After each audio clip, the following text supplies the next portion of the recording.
கீழடி ஆய்வு பண்ணாங்க சார். இல்லையா? கீழடி தொல்லியல் தொல்லியல் துறை ஆய்வு பண்ண 5000 வருடத்திற்கு முன்பே இங்கு இரும்பு பயன்படுத்தியிருக்கிறாங்க அப்படின்ற ஒரு அதிசயமான உலகமே ஆச்சரியப்படுகின்ற ஒரு செய்தியை சொல்றாங்க.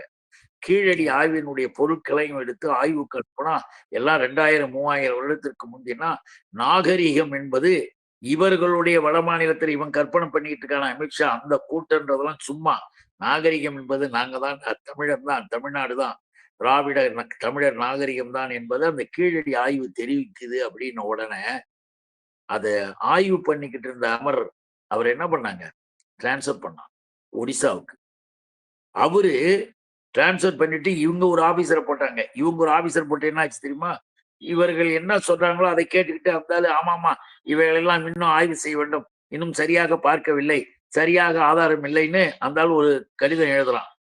அதற்கு பிறகு டிரான்ஸ்ஃபர் பண்ணவர் கோர்ட்ல கேஸ போட்டு திரும்பி மறுபடியும் இங்க வந்து ஒரு பெரிய நீண்ட நெடிய 500 பக்கத்திற்கு மேற்பட்ட அறிக்கையை தயார் பண்ணி தொல்லியல் துறைக்கு அனுப்பினார்.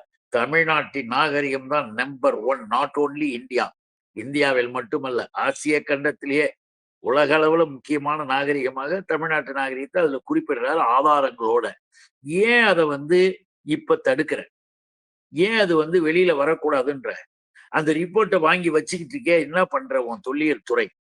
அப்போ தமிழரின் பற்றியோ தமிழ் மொழியை பற்றியோ தமிழர்களினுடைய சிறப்புகள் வரலாறு பற்றியோ எதையுமே வெளியில சொல்ல அமித்ஷா உடல.